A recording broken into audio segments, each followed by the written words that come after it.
Itu sangat dikejutkan, ternyata roh atau sosok seseorang yang pernah bunuh di tempat tersebut itu mengikuti. Terus kita list sesuaikan, ternyata betul-betul 18 orang yang mengikuti trip horor sampai 20 orang, ternyata 2 itu bukan makhluk manusia.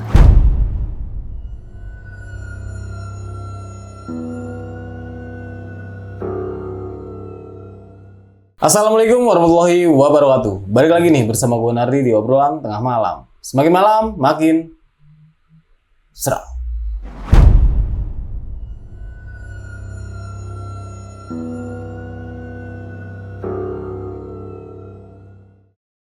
Nah nih sob, kali ini gue sedang berada di Jogja. Dan di samping gue ini udah ada narasumber yang akan menceritakan sebuah pengalaman ya ketika trip horor di salah satu rumah yang bekas orang mengakhiri hidupnya. Di sebuah daerah di Yogyakarta Utara, tim Go Walk Project sedang mengadakan sebuah event trip horor di sebuah villa Belanda tua. Menurut warga setempat, villa tersebut ditinggalkan karena ada sosok wanita serba hitam yang pernah mengakhiri hidupnya di sana. Dan hal ini telah dibuktikan oleh tim Go Walk Project dan para peserta saat mengeksplorasi villa tersebut. Sampai tim Go Walk Project kewalahan menangani masalah yang terus datang di villa tersebut. Lalu, bagaimanakah proses penanganan yang dilakukan oleh tim dari Go Walk Project tersebut? Dan penasaran dengan siapa narasumbernya, langsung aja kita sapa. Selamat malam, Mas Sabda. Malam, Mas. Apa kabar nih, Mas? Alhamdulillah baik. Oke, Mas. Itu trip horor di rumah bekas orang mengakhiri hidup. Betul. Kenapa bisa kayak gitu? Baik Kak Nardi, memang kita sebetulnya membuka open trip tidak biasa atau kita sebut trip horror, itu masuknya ke dark tourism seperti itu. Jadi memang kita menemukan suatu villa atau satu bangunan rumah yang sudah 10-11 tahun itu terbengkalai, yang memang secara bangunan itu pertama kita lihat itu aman.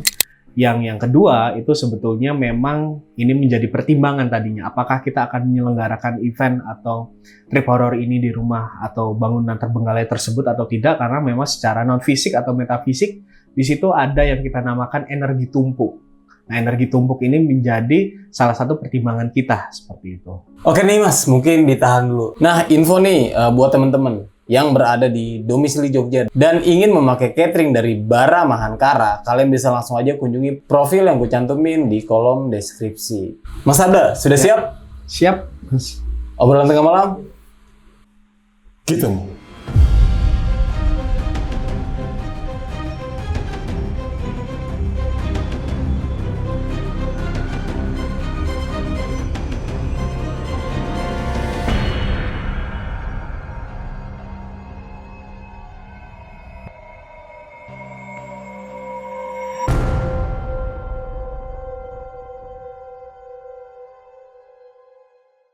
Oke, sebetulnya trip horror kita bisa katakan trip horror pertama di Jogja ya. Di Jogja ini kenapa bisa kita katakan trip horror pertama di Jogja? Memang karena sebetulnya ini lahir dari keresahan kita, teman-teman Go Project gitu ya. Kalau boleh saya sampaikan, Go Project itu sebetulnya kumpulan muda-mudi gitu, yang dimana memang kita berangkat dari teman-teman kampung atau desa yang ingin mengeksplor lebih dan belajar berkaitan dengan supranatural ataupun energi gitu, yang dimana akhirnya itu silsilah dari Go Project yang sebetulnya dari pandemi gitu ya Mbak. Dari pandemi kita berangsur-angsur, sebetulnya ya memang kita akhirnya membentuk komunitas pemuda di situ, yang dimana kita beranjak ke satu tempat ke tempat lain yang itu terbengkalai gitu. Dan pada akhirnya kita belajar banyak di situ tentang supranatural dan energi yang sebetulnya itu tidak dibuka untuk umum, tapi dibuka hanya untuk komunitas internal saja. Nah, mulai dari situ pada akhirnya selang beberapa tahun kemudian sebetulnya sudah vakum itu sekitar 2 tahun. Nah, ketika sudah vakum dan kita mulai mengaktifkan lagi di tahun ini 2025 karena memang banyak tuntutan dari teman-teman komunitas, coba deh diselenggarain secara open trip gitu, supaya teman-teman yang penasaran berkaitan dengan horor gitu ya, itu bisa merasakan experience lebih. Karena apa? Karena kita resah juga tuh ketika mungkin dari teman-teman cuman kalau ingin mengacu adrenalin itu biasanya ya rumah hantu yang banyak mungkin gimmick atau aksesoris gitu.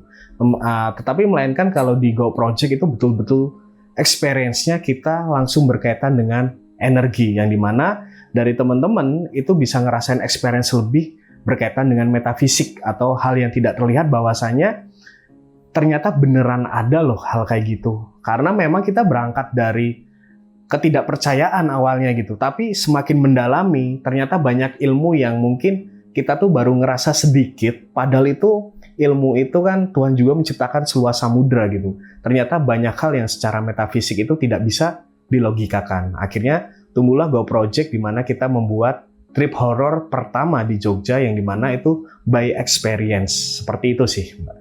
Kalau kemana aja memang kita masih di sekitaran Jogja ya, terutama di Jogja bagian utara. Di daerah Jogja bagian utara itu ternyata banyak sekali, Mbak. Itu kayak entah itu rumah, villa, bahkan tempat-tempat yang terbengkalai. Kenapa kita mencari tempat yang terbengkalai? Karena memang kita ingin meresap residual energi yang memang itu tidak ada kaitannya atau jejak-jejak energi dari manusia ketika kita hidup. Jadi energinya itu masih murni, masih bisa kita akses, kecuali kayak rumah yang masih aktif dengan penghuninya itu agak ambigu biasanya energinya. Makanya itu biasanya kita sekarang masih ruang lingkup Jogja, spesifiknya Jogja bagian utara. Walaupun banyak dari teman-teman yang mengikuti trip horor ini coba ke selatan gitu. Cuman ya memang kita masih di daerah utara karena belum habis gitu, karena masih banyak rumah, villa, bahkan yang mungkin desa terbengkalai yang itu sangat unik untuk kita jajaki. Karena experience-nya itu sangat-sangat mendalam dan sangat-sangat itu luar biasa, sisa-sisa energi yang pernah ada di peristiwa tersebut. Seperti itu. Dari berbagai macam trip ya Mbak, di Jogja kita tuh sudah ada mungkin 4-5 ya, menjajaki tempat-tempat Jogja di bagian utara yang memang dalam bentuk rumah, villa, yang bangunannya itu sudah terbengkalai minimal 10 tahun gitu kan, yang tidak pernah dijamah oleh manusia kayak gitu. Ada satu villa atau rumah yang itu tuh memang energinya itu berbeda dari rumah-rumah yang lain, karena di rumah ini ternyata secara historikal itu pernah menjadi tempat di mana ada seseorang yang bunuh diri.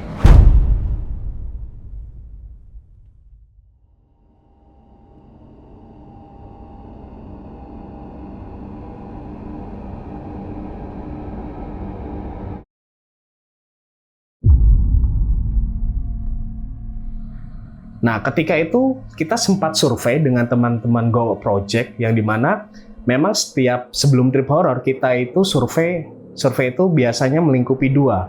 Pertama itu sesuatu yang terlihat. Yang terlihat itu apakah dari rumputnya itu aman, karena biasanya rumput itu sampai 2 meter.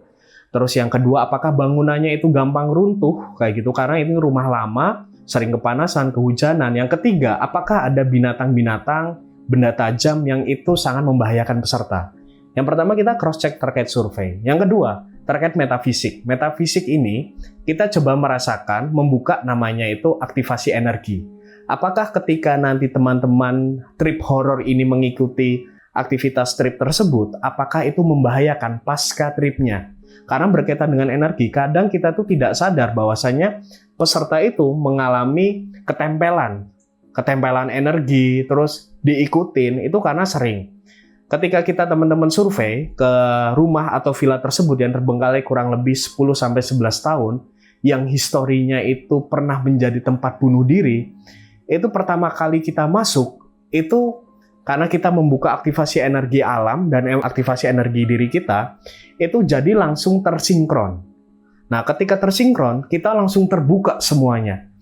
Kita baru mau masuk, itu sudah luar biasa energinya, karena sisa-sisa residual energi ini masih banyak aktivitas yang dimana ada satu sosok yang itu sisa-sisa ya, kalau bisa kita katakan itu gentayangan ya. Gentayangan itu kan sebenarnya bukan dari rohnya, tapi sisa residual energinya, yang dimana dia itu kalau bisa saya katakan itu seperti lehernya itu ke arah kanan, dia jalannya sempoyongan, matanya melotot, Dan itu tuh seperti meminta tolong dan banyak tangisan. Kita belum bisa masuk ke sampai situ karena di situ kita ngelihat ada pusaran energi yang itu ternyata ketika kita konfirmasi teman-teman kepada yang salah satu penjaga rumah atau villa tersebut, ternyata di situ pas yang tempat bunuh diri. Dan kita ketika cross check energi lebih lanjut, ternyata di situ ada namanya energi tumpuk.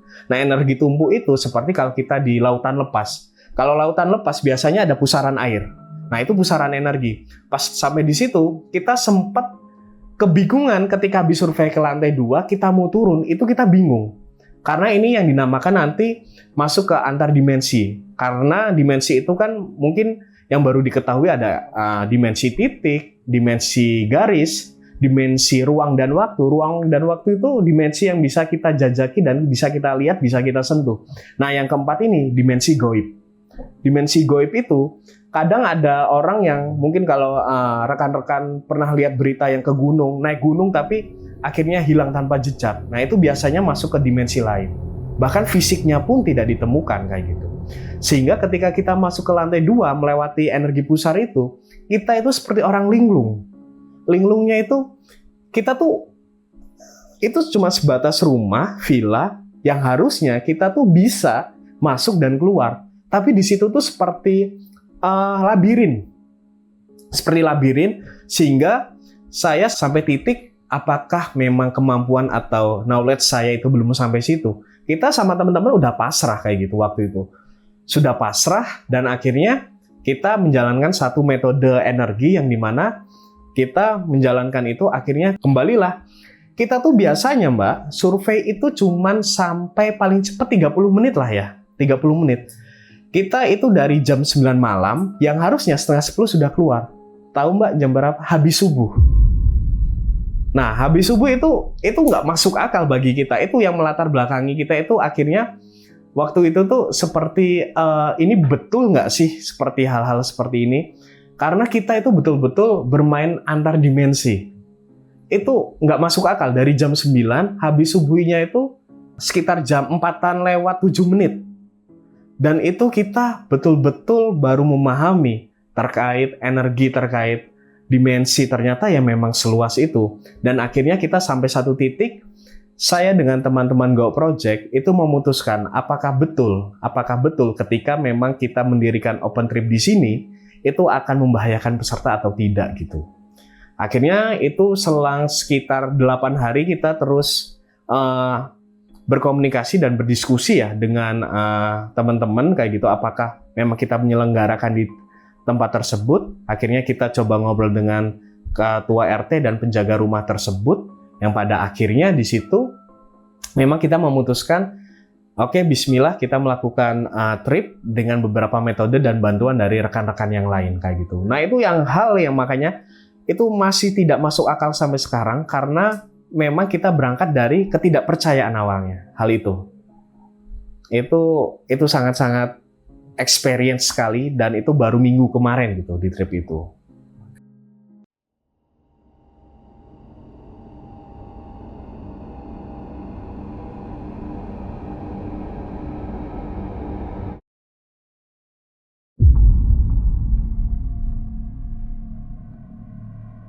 Dan pada saat hari H, trip itu berlangsung gitu ya. Nah, sore hari itu kami sebagai tim Go Project ya Kak, kita dari jam 6 itu sudah standby karena peserta itu akan hadir itu pada pukul 7 malam. Kita cross check lah yang berikutnya itu di hari H, dari jam 6 itu kita cross check lebih lanjut tapi tidak membuka aktivasi energi karena kita takut lagi nih, karena cuman waktu paling maksimal 1 jam. Kita harus survei lebih lanjut, takutnya nanti kalau aktivasi energi di awal justru kita malah takutnya seperti kejadian sebelumnya.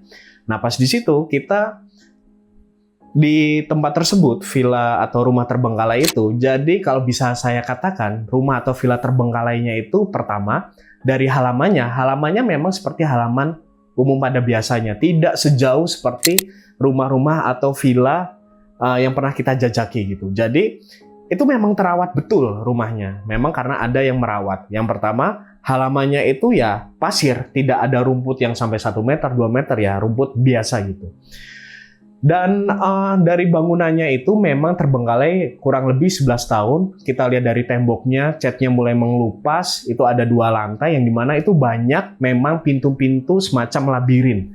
Karena itu villa yang sebetulnya diperuntukkan bukan untuk rumah menginap, melainkan rumah untuk bagi masyarakat yang liburan ke Jogja di daerah utara pasti menjajaki villa tersebut.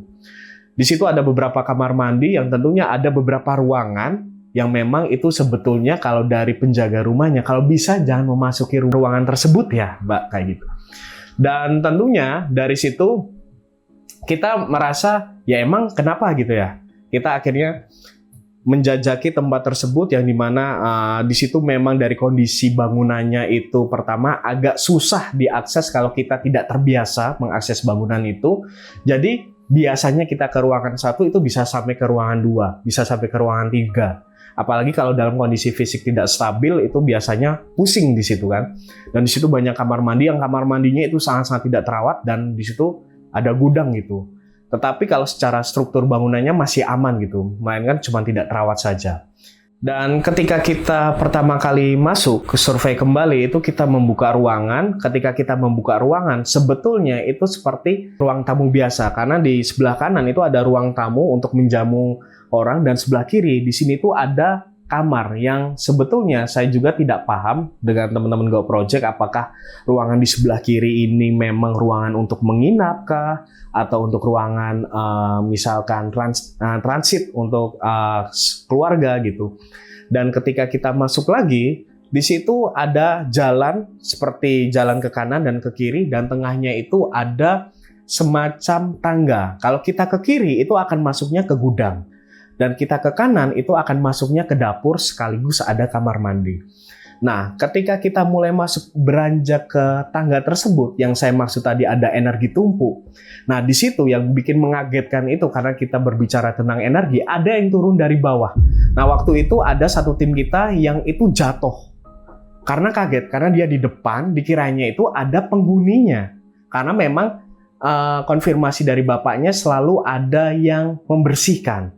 Dan itu kita kaget, itu ada semacam, tapi yang membersihkannya itu bukan sosok laki-laki yang mungkin yang sudah tua ataupun masih muda, melainkan sosok yang bisa kita representatifkan itu sosok perempuan, ibu-ibu. Nah, waktu itu turun, klek, klek. Nah, berhubung tim saya itu yang paling maju ke depan, dia langsung kaget, dia langsung jatuh, untung waktu itu tim membawa P3K. Pas sampai di situ, kita langsung dari tim Go Project mengamankan tim kita yang terjatuh karena cukup parah itu sekitar 1 meter jatuhnya Kak. 1 meter karena bayangkan ketika kita naik tangga, tangganya itu bukan ke atas, ke kiri, tapi tangganya itu melingkar. Nah melingkarnya itu tidak hanya cuman ketukan gini, melainkan nah pas dicek teman saya pertamanya itu kaget biasa. Pas dicek, kita konfirmasi, ternyata itu bukan penjaganya. Penjaga yang dimaksud ini membersihkan. Melainkan saya juga tidak tahu waktu itu. Ternyata yang disampaikan itu sosoknya. Kalau bisa saya sampaikan, itu tuh penghuni pernah ada di sana. Sisa residual energinya. Yang dimana rambutnya itu kurang lebih sekitar 3 meter. Padahal dari ukurannya itu katanya sekitar 140-150. Jadi memang seperti gaun, tapi gaunnya itu rambut. Nah pas sampai situ, tim saya langsung nggak sadarkan diri, itu pas hari H sayangnya ya. Habis itu kita tidak melanjutkan untuk naik ke atas, tapi karena kita sudah menjanjikan kepada peserta bahwasanya tempat rumah ini yang akan dijadikan trip, mau nggak mau tetap kita selenggarakan. Sampai situ, kita tidak melanjutkan ke atas, melainkan di atas itu ruangannya itu ada 2 sebetulnya. Ketika kita naik lingkaran tangga zaman dulu itu langsung menemukan ke kanan ruangan besar, ke kiri ruangan besar, di depan itu seperti ruangan sepetak. Nah, itu sangat-sangat tidak masuk akal bagi kita yang awalnya tidak percaya gitu kan. Setelah itu, untungnya jam 8 malam sebetulnya dari tim kita sudah siuman kayak gitu karena memang adanya shock kayak gitu. Tetapi waktu menunjukkan pukul 6:30, kita mulai briefing dengan tim, kita memastikan lagi apakah kita akan bisa betul-betul memberikan asuransi bagi peserta. Karena asuransi horor menurut kita tidak ada gitu, kecuali asuransi fisik gitu kan, kita bisa daftarkan di rumah sakit. Nah itu yang menjadi taruhan di trip horor kami gitu ya Kak. Nah setelah itu kita kumpulkan peserta itu di halaman depan. Di halaman depan itu langsung terlihat bangunan cukup megah, villa yang sebetulnya sangat sayang terbengkalai. Karena lantai 2, jadi bangunannya itu banyak kaca-kaca. Banyak kaca-kaca. Nah ketika kita kumpulkan, sebetulnya ketika saya briefing itu agak sedikit ragu. Ragunya karena ini berkaitan dengan keselamatan non-fisik atau bisa kita katakan metafisik peserta. Dari situ, saya menyampaikan rules kepada para peserta bahwasanya trip horror kali ini memang ini agak berbeda, tapi saya tidak memberikan informasi bahwasanya rumah ini atau villa ini lebih berkali-kali lipat lebih ekstrim dari rumah-rumah sebelumnya. Karena ketika saya menginformasikan itu takutnya dari peserta malah justru shock. Jadi kita menutupi sebetulnya, menutupi kengerian rumah tersebut. Pertama, kita tidak menyadari bahwa rumah itu secara energi itu sangat besar. Karena apa? Langsung di pinggir jalan. Karena trip-trip sebelumnya kita memang jauh dari penduduk. Nah, kalau rumah ini sebetulnya memang berdekatan dengan villa penginapan yang lainnya. Yang kedua, akses untuk motor, mobil itu sangat banyak. Nah, tetapi ternyata itu seperti ada di 2 dimensi yang berbeda. Ketika kita di luar memang agak ramai mobil, motor, tapi ketika kita masuk ke rumahnya itu betul-betul 2 dimensi atau 2 dunia yang berbeda. Kita kumpulkan, saya memberikan informasi, saya memberikan pernyataan kembali kepada para peserta. Oke, untuk teman-teman semua, apakah di sini ada yang memiliki penyakit, misalkan mohon maaf, penyakit jantung, takutnya ketika ada jump scare yang memang bukan dari kita, melainkan jump scare dari energi itu, takutnya itu malah menjadi tanggung jawab kami gitu. Ternyata alhamdulillah aman waktu itu. Yang kedua, apakah ada yang pernah mengalami kesurupan? Di situ kita kecolongan, peserta mengaku tidak ada yang pernah kesurupan. Oke, setelah itu ketika briefing selesai, hal paling utama yang teman-teman Go Project lakukan yaitu berdoa sesuai keyakinan dan kepercayaan masing-masing.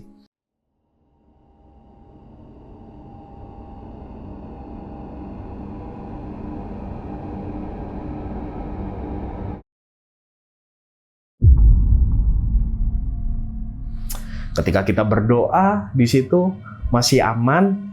Ketika saya di trip horror ini ada aktivasi atau izin secara energi di rumah tersebut. Saya melakukan yang kedua kalinya.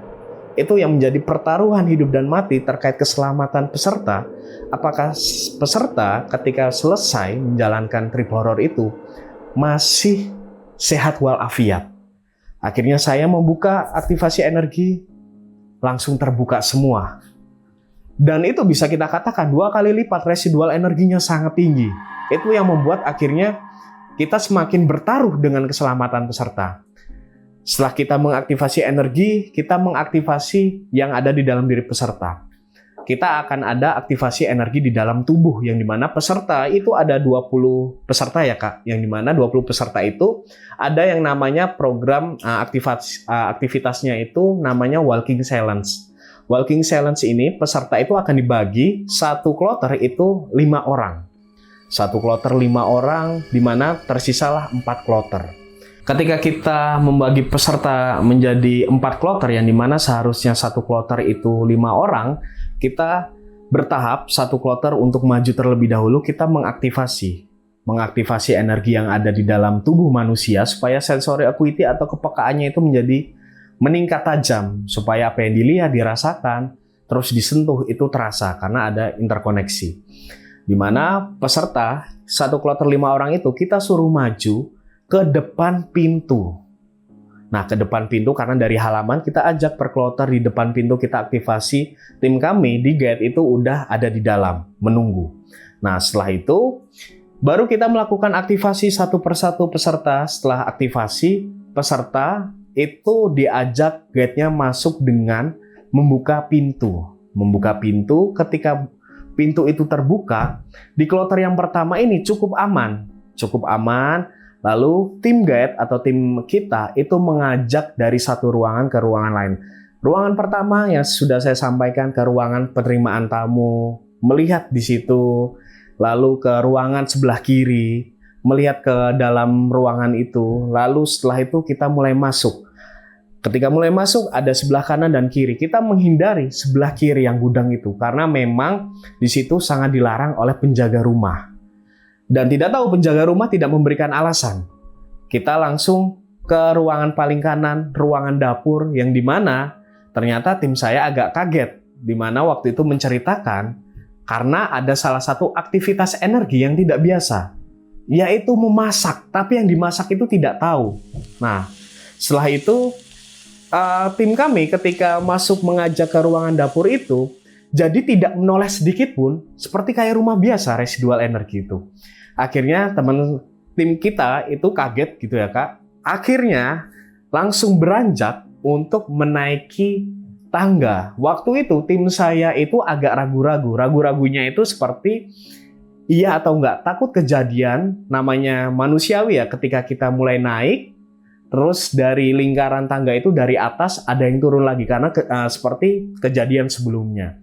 Di situ teman kami atau tim Go Project itu mulai menaiki tangga, langsunglah dari situ tangga masih aman, lihat kanan kiri ke ruangan itu masih aman. Setelah itu mereka mulai kembali. Dan ketika mulai turun dari lingkaran itu, yang dikatakan tim kami itu sedikit terkejut. Dikira ada tim dari Go Project yang sudah menunggu di depan tangga. Di depan tangga, dan tim kami itu tidak ngeh sama sekali bahwasannya itu dari tim atau dari peserta. Ketika turun, itu tidak mengobrol sepatah dua patah kata, karena tidak boleh mengobrol di aktivitas itu. Cuman menunggu, ketika turun, yang tadinya di hadapan tangga, dia mulai menyamping, karena seakan-akan mengizinkan untuk para peserta dan tim kami untuk lewat. Dan tim kami mungkin karena saking takutnya, ya tidak melihat itu apakah orang atau tidak. Setelah itu turunlah, kita mulai keluar dari bangunan tersebut, dan tim sudah standby di sana. Tim kita itu ada 5 orang Kak. Pas dicek, tim kami termasuk tim gate itu 5 orang, yang di depan tim itu udah 4 orang. Setelah itu tim kami sedikit terkejut ya, karena yang di depan siapa? Yang di depan tangga tersebut. Karena memang kita tuh cuman ber-5 orang, apakah peserta? Peserta sangat dilarang masuk di aktivitas tersebut. Akhirnya tim kami itu bercerita setelah pasca event tersebut, oke lah, mencoba memberanikan diri kembali. Nah, ini yang unik di kloter kedua. Kloter kedua, ini seharusnya 5 orang.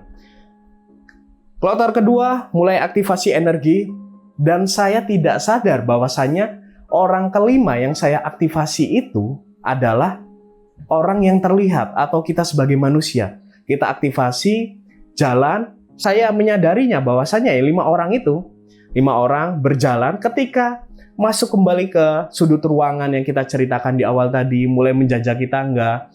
Justru pas turun, itu justru ada 4 orang. Ada 4 orang yang dimana saya berpikir, ini yang 1 orang tadi kemana? Saya konfirmasi dengan tim saya, ini kok cuma 4, satunya lagi kemana? Tim saya mengatakan, dari tadi 4 orang. Nah, di situ saya semakin tidak masuk akal. Ketika aktivasi, ini harusnya 5 orang. Maka dari itu nanti kita akan cross-check data. Karena peserta itu pasti 20 orang. Nah, pas di situ, saya mencoba menenangkan kembali, karena di kloter kedua ini agak aneh, yang seharusnya satu kloter 5 orang, kok justru 4 orang? Karena dari awal saya aktivasi, itu tuh 5 orang gitu. Akhirnya itu tidak hanya sampai situ. Yang kloter ketiga, itu betul-betul real memang 5 orang. Ketika aktivasi itu masih aman, tetapi ketika mulai masuk itu sangat dikejutkan. Ternyata roh atau sosok seseorang yang pernah bunuh di tempat tersebut itu mengikuti.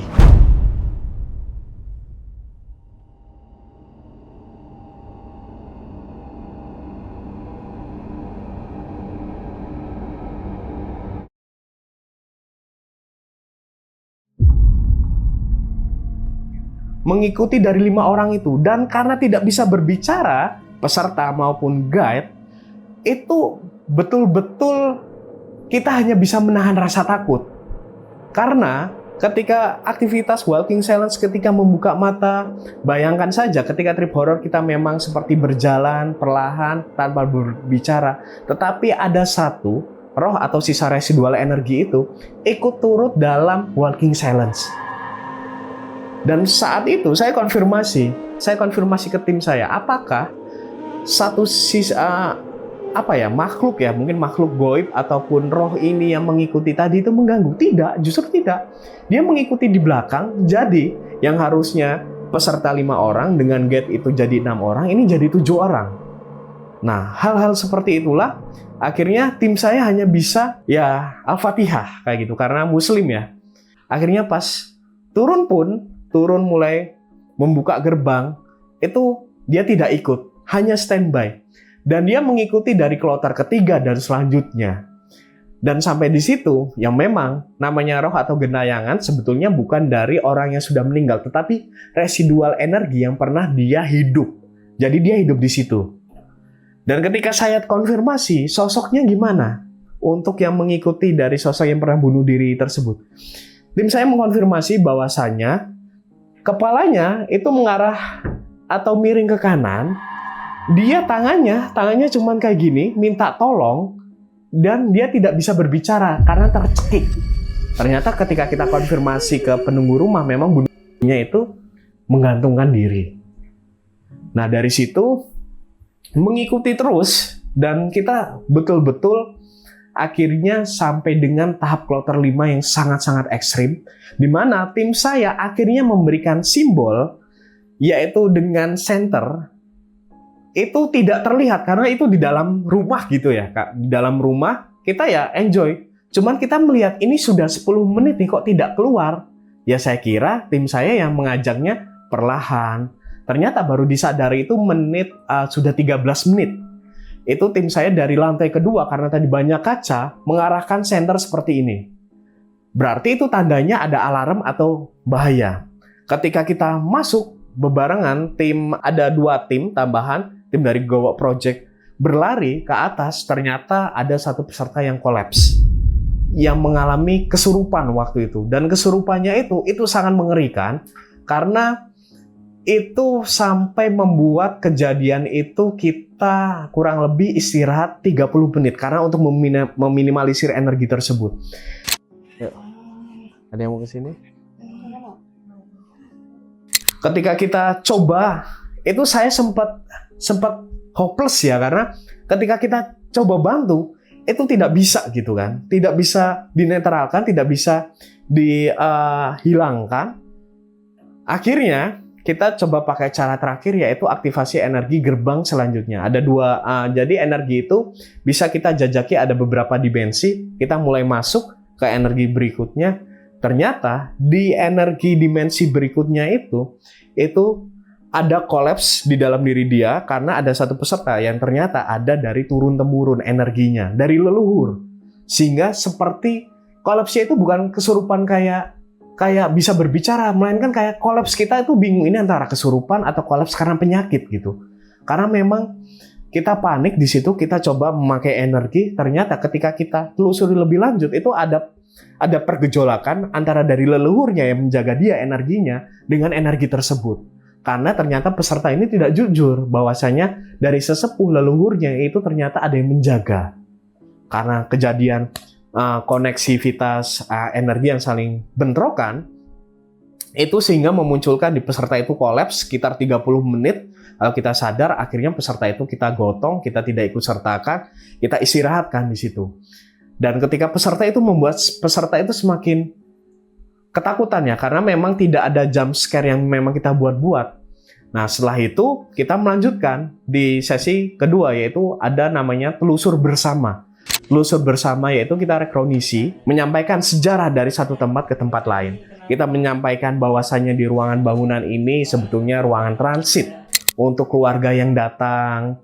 Terus di sini ada ruangan tamu. Kita mencoba rekronisi. Rekronisi ini kita di satu tempat yang paling menarik, yaitu ada 3 tempat. Yang pertama, tempat dapur tadi. Tadi yang tim kita di kloter ke-1 atau kedua itu melihat masih ada aktivitas energi yang masih seperti memasak, tetapi tidak melihat kayak gitu kan. Ketika kita rekronisi, ternyata di situ pada tahun sekitar 1983. Ternyata ruangan itu ruangan energi yang sangat hangat, seorang ibu. Seorang ibu yang selalu sabar menanti suaminya untuk pulang kerja. Dan itu masih residual sisanya itu masih menenangkan. Tetapi ketika kita beranjak mulai ke namanya energi tumpuk, pusaran energi yang dekat tangga tadi, itu kita langsung termemori seseorang yang bunuh diri ini sangat luar biasa. Ada amarah, ada sakit hati, ada hopeless, ada sesuatu yang ingin dia menyerah, ada rasa sakit, kesedihan, dan semuanya. Itu sampai kita merasa ada tim kita yang tiba-tiba nangis, bayangkan. Nangis karena bisa terinduksi dengan energi tumpuk tersebut. Dan yang menjadi jump scare, kita kaget. Di antara tumpukan peserta, jadi peserta itu ketika telusur bersama itu harusnya 20 orang itu kita menjadi satu bareng-bareng, itu ada satu peserta yang akhirnya memberikan kode kepada tim. Kodenya seperti ini. Ketika semuanya melihat, itu pure, kita kaget. Itu langsung setelah itu bisa konfirmasi ke tim kami, itu peserta yang menunjuk tadi, itu tiba-tiba pingsan. Jadi pingsannya ada 2. Pingsan, kita kaget. Jadi hal yang tidak masuk akal itu di antara tumpukan peserta ketika menunjuk, karena ketika kita konfirmasi seperti ada yang membisikkan, tapi membisikannya itu tidak jelas menunjuk. Saya pun ketika menjelaskan melihat ternyata seperti itu sosoknya. Jadi seperti orang biasa, tetapi seperti terikat, tapi tidak ada talinya, hanya seperti ini. Minta dilepaskan kalau energi itu. Akhirnya orang itu jatuh, itu semakin tidak kondusif, peserta itu semakin kolaps. Ada yang mau lari, tapi dari tim itu yang lebih bahaya ketika lari takutnya ada benda tajam, terjatuh, kepalanya terbentur. Akhirnya kita coba tenangkan, tiba-tiba energi itu betul-betul hilang. Jadi energi itu bukan hanya terlihat fisik banget, tetapi seperti gambaran bayangan. Dan itu sangat-sangat hitam. Sangat-sangat hitam. Kita tidak bisa mempresentatifkan itu bentuknya seperti apa. Cuman menunjuk kayak gini, setelah menunjuk pingsan, pun ketika saya melihat, saya terkejut. Akhirnya tetap kita melanjutkan di energi tumpuk itu. Ketika kita mulai masuk ke tangga tersebut, Kak, itu langsung ketika kita di ruangan atas gitu, kita kumpul bersama, itu ternyata ada yang bernyanyi, nembang. Di sebelah, ketika kita naik ke atas, itu di sebelah kiri. Yang nanti di akhir kita akan jadikan ritual untuk pembuktian intensitas energi gitu.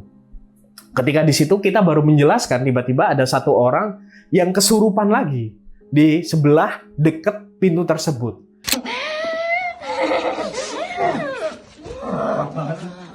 Ketika kesurupan pun, akhirnya kita harus melakukan namanya itu aura cleansing, pembersihan 7 cakra.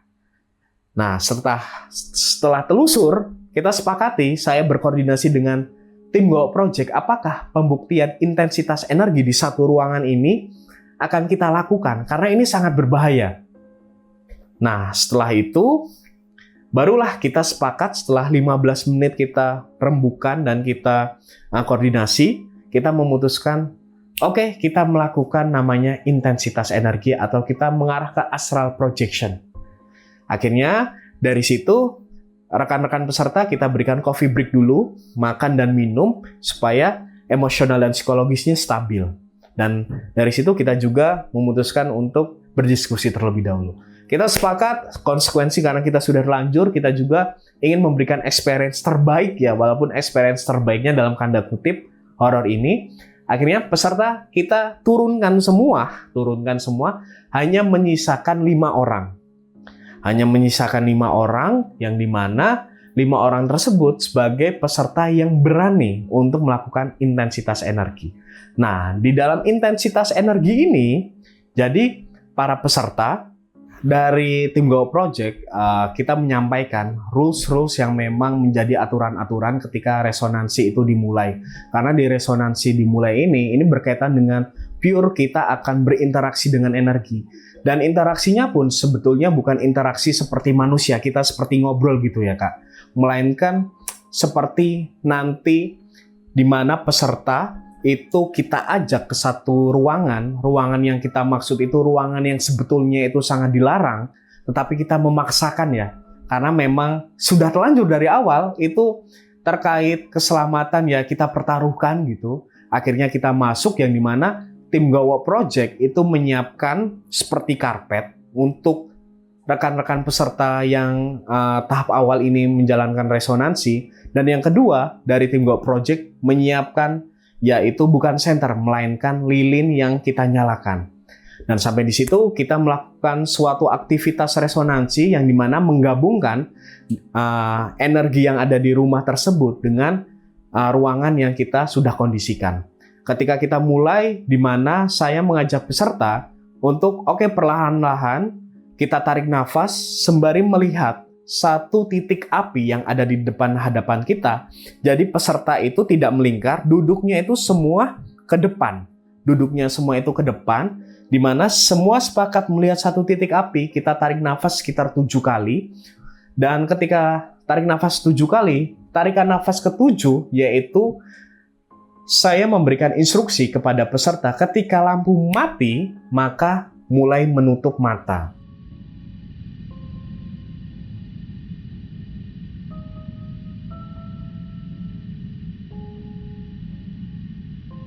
Dari situ, kita mulai tarik nafas, hembuskan, tarik nafas, hembuskan. Ketika tarikan nafas ke-7, itu betul-betul tarikannya nafasnya lebih dalam, karena kita ingin membawa gelombang otak itu turun supaya nanti bisa terkoneksi dengan energi.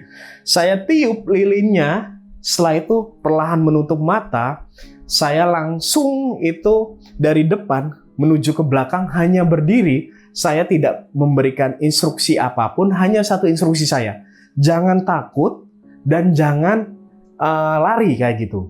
Setelah kita itu sekitar 5-7 menit, peserta mulai awalnya itu hening, tidak ada suara sedikit pun, tidak ada pergerakan sedikit pun. Tiba-tiba yang bikin kaget, ada satu peserta itu yang tangannya itu seperti ini, seperti ditarik. Dan akhirnya peserta itu mengalami seperti kaget, dikiranya itu saya. Dan pun saya tidak mengatakan apapun, penjelasan peserta di akhir resonansi itu baru dijelaskan nanti di akhir. Seperti ya dia hanya deg-degan dan diam seperti ini gerakannya. Setelah itu ada peserta itu yang didorong dari belakang ke depan. Dan seperti itu yang bikin saya kaget, ada satu energi yang sebetulnya saya fokuskan untuk koneksinya itu dari depan. Tiba-tiba saya melihat atau merasakan ada yang aneh dari energi tumpuk itu ke belakang. Akhirnya peserta itu bisa sampai ada yang mau berdiri. Akhirnya saya mengatakan duduk saja. Setelah itu ada satu peserta yang ternyata keceplosan, teriak. Akhirnya pada kaget tapi masih dalam kondisi mata tertutup karena saya akhirnya memberikan instruksi lagi. Setelah itu sekitar hampir menit ke-7, peserta itu langsung terjatuh. Duduknya gini langsung terjatuhnya ke depan. Setelah itu saya mulai dari belakang itu ke depan menyalakan korek api. Saya memberikan instruksi kepada peserta, tarik nafas, hembuskan, itu sekitar 5 kali. Peserta itu pelan-pelan membuka matanya. Setelah itu kita sharing di situ. Gimana experience dari teman-teman semua yang dirasakan gitu. Ada satu peserta langsung memberikan penyampaian yang dirasakan, yaitu saya keganggu sih mas, keganggu oleh Mas Sabda. Di mana keganggunya itu Mas Sabda itu kenapa sih harus jalan ke kanan, ke kiri dari belakang. Saya kaget waktu itu. Waktu itu saya bilang, tidak ada yang bergerak ke kanan, ke kiri. Terus itu baru satu orang, tiba-tiba divalidasi oleh 2 orang lebih lanjut. Enggak mas, Mas Sabda itu dari belakang itu tuh mengganggu. Jalannya itu ke kanan, ke kiri, sehingga membuat kita tidak fokus. Akhirnya sampai di situ saya tidak bisa mengakses energi apa itu. Saya cuman seperti shock ya, karena tidak ada loh yang memang berjalan. Akhirnya saya menyampaikan pelan-pelan kepada peserta, oke teman-teman, saya dari tadi itu di belakang, hanya memastikan kalian itu aman. Kalau berjalan, nah mungkin seperti ini lantainya, kalau saya berjalan, itu sudah ada, itu suara sepatu walaupun kecil. Karena itu dalam kondisi hening, ruangan tertutup. Dan peserta mengiyakan, oh iya Mas Sabda, kedengeran ya kalau pakai sepatu kayak gitu. Dan itu tuh nggak kedengeran sepatunya, kayak bayang-bayang dari ke kanan ke kiri, bukan suara, tapi bayang-bayang. Kita sepakat, kita panik, kaget di situ. Sekalipun saya memberikan instruksi. Saya juga kaget gitu ya Kak, karena waduh ini experience apa lagi nih kayak gitu kan. Setelah itu saya mencoba menenangkan peserta. Terus peserta yang tadi tangannya ketarik di sini bilang, dan saya juga keganggu sebenarnya Mas Sabda, kenapa sih narik tangan saya seakan-akan ngajak saya? Dan itu pun saya ngelihat dari belakang, saya kira memang ada dari tangan Masnya yang pengen ke atas, dan ternyata dikonfirmasi enggak Mas. Di situ kita sempat bentrok pendapat ya, karena betul-betul ini tidak ada gimmick, tidak ada apa. Itu peserta itu diangkat. Mas Sabda tuh seperti ngajak saya bangkit, ngajak ke satu tempat lorong yang saya itu nggak tahu gitu. Dan sampai di situ ada titik di mana ternyata banyak hal yang tidak kita sadari. Sekalipun ya jika orang-orang itu tidak percaya dan sebagainya, tapi ya kenyataannya seperti itu gitu. Yang dimana ketika mengajak, akhirnya sudah kloter pertama, kloter kedua pun hampir sama, seperti jalan-jalan. Akhirnya saya membuka aktivasi lebih lanjut. Ternyata itu residual dari bagian yang lingkaran tangga tersebut, yang dimana itu menjadi energi tumpuk. Ternyata memang ada yang berjalan, tetapi saya di belakang itu hanya berdiam dan hanya memperhatikan karena saya tidak bisa apa-apa gitu ya. Ini yang dimaksud mungkin astral projection, ataupun ini sampai tahap ke kita resonansi energi gitu. Sampai pada akhirnya di tahap terakhir, akhirnya ada peserta yang tiba-tiba di kloter kelima. Kloter kelima itu tiba-tiba ada yang berdiri, membuka mata, langsung lihat ke saya. Ketika saya kaget, belum diinstruksikan untuk membuka mata dan berdiri. Akhirnya kan peserta itu semua membuka mata. Kenapa Mas membuka gini? Mas, tadi ada yang mengetuk pintu dan memanggil Mas Sabda. Saya kira saya takut berdiri melihat ke belakang, ternyata masih ada Mas Sabda. Saya kira Mas Sabda itu keluar dan hanya kita berlima. Dari tadi saya di sini Mas. Enggak Mas, dari balik pintu itu ada yang mengutuk memanggil Mas Sabda. Kayak minta tolong Mas. Nah itu yang membuat akhirnya saya sampai ada di titik ini aneh nih, trip ini. Maka dari itu saya akhirnya ini masih kita buka tidak ya? Seperti trip kayak gini, karena memang trip kita itu tidak ada gimmick, tidak ada aksesoris, yang dimana itu betul-betul pure by experience gitu. Akhirnya itu hanya berjalan 3 menit di kloter kelima itu kita cukupkan. Karena yang ada satu peserta tadi tiba-tiba buka mata berdiri melihat ke saya, kaget. Dikiranya tidak ada saya dari belakang balik punggung teman-teman itu. Dari situ kita sepakati, kita turun, kita berkumpul akhirnya di satu titik atau satu ruangan penerimaan tamu ya Kak, yang dimana itu setelah pintu kalau kita ke kanan itu ada ruang tamu. Di situ kita langsung memberikan pemahaman ke teman-teman. Kita memberikan edukasi bahwasanya ya seperti ini energi. Energi itu sebetulnya tidak yang tertampak. Kalaupun tertampak itu bisa jadi itu energi itu saking besarnya mengkristalisasi jadi sebuah benda padat. Yang itu yang kita rasakan sejauh kita trip horor, rumah tersebut yang rumah kita, katakan itu rumah paling seram dan paling tidak masuk akal sejauh kita menyelenggarakan trip horor. Kita mengedukasi pada akhir sesi, ini poin paling penting karena kita sudah mengaktifkan energi yang ada di dalam diri teman-teman.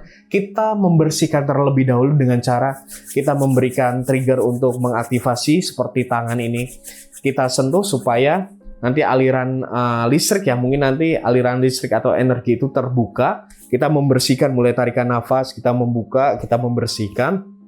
Akhirnya kita sama-sama saling bergandengan tangan, kita menutup mata dengan saya memberikan instruksi, oke kita tutup kembali secara bersama-sama, yang dimana peserta sama-sama tarik nafas, sama-sama kita meniatkan dalam diri untuk menutup kembali, setelah itu membuka. Banyak peserta yang mengatakan memang berbeda ketika dibuka aktivasi energi dengan ketika sudah ditutup, jadi kayak nggak ngerasa takut, nggak ada apa-apa, seperti itu. Dan ada satu hal yang akhirnya kita sepakati bikin kita terkejut, Kak.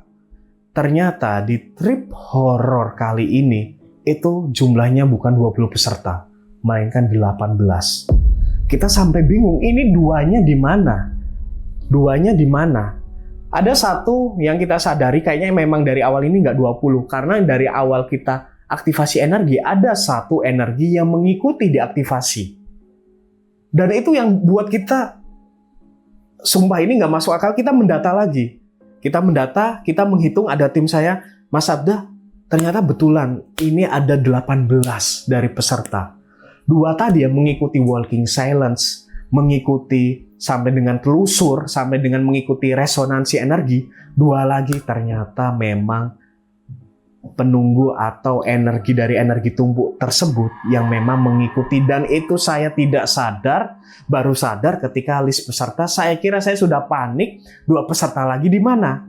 Karena kalaupun peserta yang fisik, ini takutnya ada yang ketinggalan di atas, ada yang mungkin ke kamar mandi, kita nunggu 5 menit, saya bilang ke para peserta, sebentar teman-teman, kita nunggu 2 orang yang mungkin masih ke kamar mandi. Tapi saya baru ingat, ke kamar mandi pun air itu tidak nyala gitu. Akhirnya tolong tim untuk mengecek kamar mandi, tidak ada ngecek di atas, itu ngeceknya biasanya sendirian, tapi ini bertiga gitu, saking takutnya mungkin ya, sama-sama takut. Kita mendirikan trip horror, tapi kita juga masih manusiawi gitu ya, Kak, masih takut. Ternyata itu sama sekali tidak ada. Kita cek di halaman depan, di parkiran, itu tidak ada. Terus kita list, sesuaikan, ternyata betul-betul 18 orang yang mengikuti trip horror sampai 20 orang, ternyata 2 itu bukan makhluk manusia. Dan saya baru sadar sampai situ, kita kecolongan lagi, dan kita ngerasa akhirnya apakah setelah ini peserta ada yang memang kolaps setelah trip horror ini. Kita udah melakukan pembersihan, dan ternyata betul pada setelah trip horror pada pukul 2:30 pagi kita ditelepon ada 2 peserta yang mengalami kolaps ketika di rumah. Kita mau nggak mau, kita harus bertanggung jawab di situ. Ternyata yang 2 orang itu yang melengkapi 2 orang mengikuti itu ternyata mengikuti sampai rumah. Dan terakhir alhamdulillah hari Rabu mungkin ya Kak, hari Rabu itu udah dapat kabar, udah siuman, sudah aman, dan kita tetap bertanggung jawab. Selebihnya alhamdulillah dari rekan-rekan peserta itu sejauh ini aman, bahkan sampai 2 orang yang kolaps tadi itu yang pasca trip itu jam 2:30 ngubungin kami, 1 laginya itu di malam berikutnya itu juga sudah aman. Dan kita sepakat bahwasanya bangunan tersebut tidak akan pernah kita jajaki lagi, dan tidak akan pernah kita menyelenggarakan trip horror di villa atau rumah tersebut, karena banyak hal yang tidak masuk akal bagi kami seperti itu. Oke nih Mas Abda, terima kasih nih Mas udah mau menceritakan tentang pengalamannya. Nah Mas, di sini ada makanan nih Mas. Nah, catering ini disediakan oleh Bara Mahankara. Boleh dijajalin dulu Mas, coba. Wah, Dicoba boleh nih, ini. Mas. Ini Oke, namanya terima kasih. itu kue apa ini ya? Saya juga lupa gitu. Saya juga lupa. Boleh dijajalin dulu Mas Oke. rasanya. Saya coba nih ya Mas. Ah.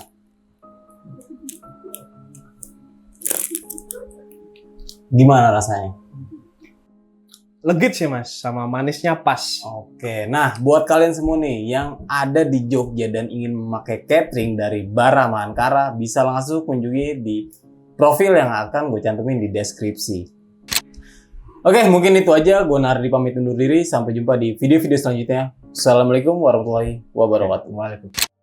Halo sob, gua mau ngasih sedikit info nih. Jadi, lokasi syuting roadcast yang kita pakai selama di Jogja ini berada di sebuah penginapan yang bernama Joglo Pulau Watu.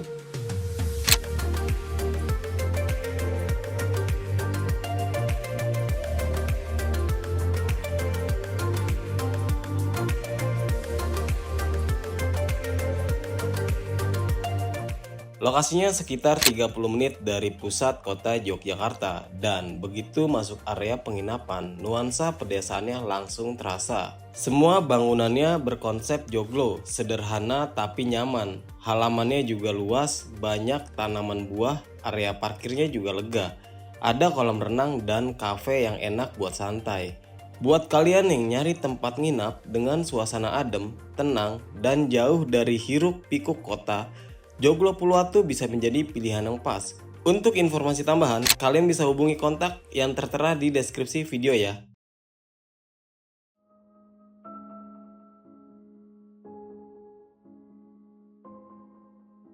Kalau dari tahunnya itu sekitar dari tahun 2014.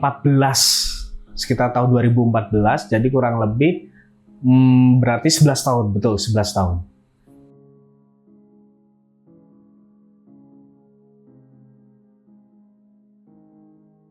Ya, rumah ini sebetulnya ada dari tim. Jadi kita memang kolaborasi sebagai ada tim penyelenggara event di mana kita konfirmasi tahu dari rumah itu tersebut karena memang ketika survei ada satu bangunan yang terbengkalai gitu ya, Kak. Satu bangunan terbengkalai, setelah itu dia mencari misalkan RT setempat. Ketika dikonfirmasi, oh pemiliknya namanya ini, ternyata rumahnya bukan di daerah Jogja Utara, justru di Jogja Selatan rumahnya. Akhirnya coba mengontak, akhirnya ya memang mendapatkan yang sebagai memiliki rumah itu, seperti itu.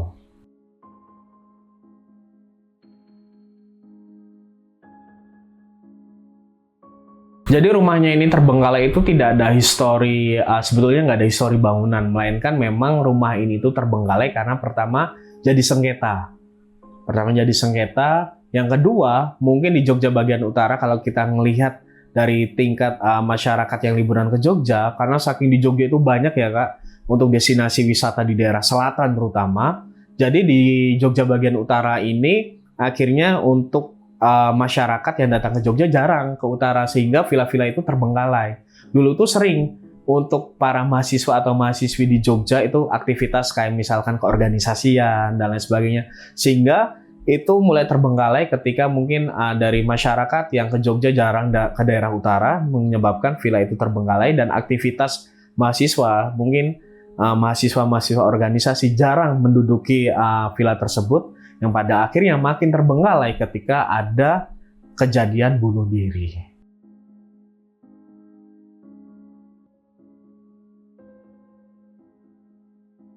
Orang lain dan bukan orang Jogja.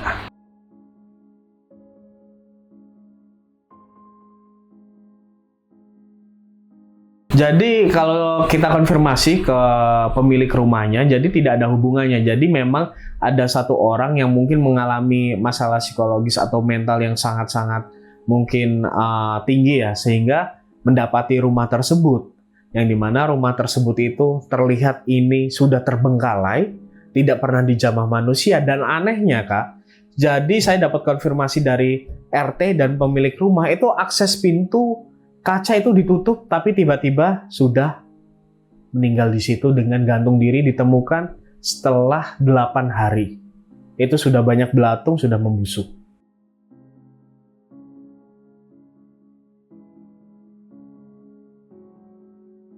Memang orang Jogja.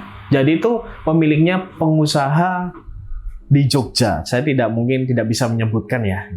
Kita sebetulnya kenapa di Jogja bagian utara? Pertama itu jauh akses dari masyarakat. Karena berkaitan dengan keramaian, kalau kita di daerah Jogja Kota ataupun Selatan itu masih padat penduduk gitu ya Kak. Jadi kita memutuskan coba ke Jogja bagian utara yang notabene itu banyak villa-villa ataupun rumah yang tidak saling berdempetan. Sehingga untuk keamanan kita tidak mengganggu masyarakat sekitar dan kita juga bisa bebas berekspresi dalam menyelenggarakan kegiatan. Itu yang pertama. Yang kedua, memang niatan kita itu sebetulnya kayak menghidupkan wisata. Tapi wisatanya itu dark tourism. Yang dimana, karena kita sering kayak RT yang setempat itu ya banyak villa terbengkalai karena ya memang kehidupan ekonomi, perputaran ekonomi di Jogja bagian utara itu sudah tidak seramai dulu. Kayak gitu. Ujung-ujungnya kalau di Jogja bagian utara paling jeep ataupun akses-akses lain kayak gitu. Sehingga ya kita sebenarnya yang menghidupkan kembali, tapi menghidupkannya dalam Jogja dark tourism atau trip horror itu sendiri.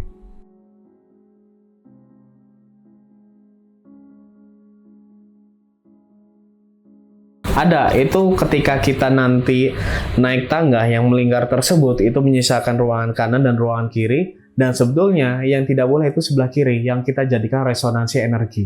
Yang sehingga di situ banyak aktivitas yang tidak masuk akal, seperti itu. Jadi kita tetap memaksa di situ, apapun konsekuensinya, ya akhirnya disitulah yang sebetulnya tidak boleh, yang secara histori atau rekronisi, ternyata memang di situ menjadi salah satu tempat yang memang banyak orang-orang yang melakukan aktivitas seperti mungkin mencari sesuatu. Jadi energi itu bertumpuk di situ.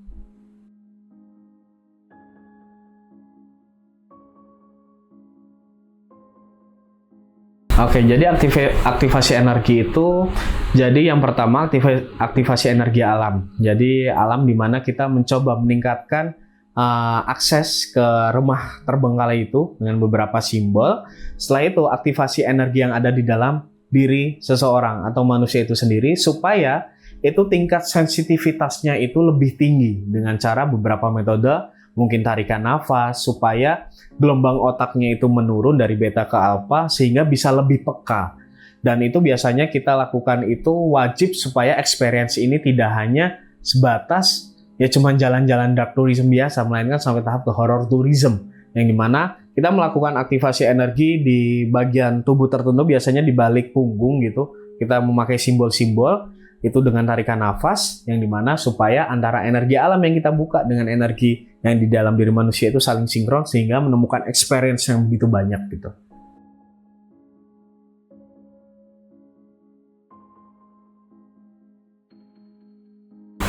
Pesan saya sejauh saya dan tim Go Project melakukan experience trip horror atau dark tourism ini sendiri, kita memahami bahwasanya rasa takut itu alamiah bagi manusia.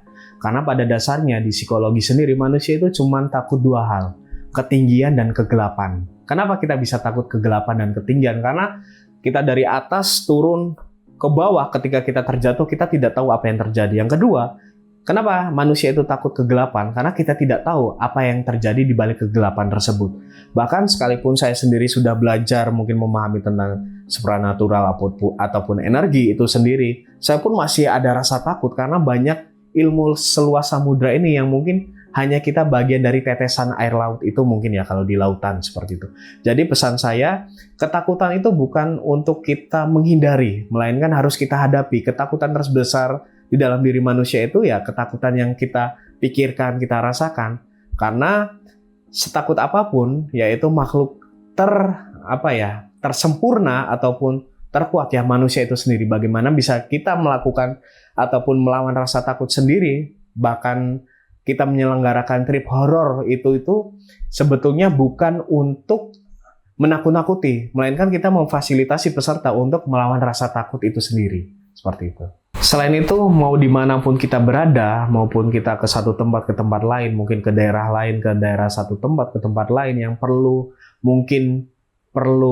teman-teman pahami bahwasanya selogis ataupun serasionalisasi apapun teman-teman, kita harus tetap menghormati alam ya, menghormati alam karena alam pun itu sudah hadir sebelum manusia itu ada gitu.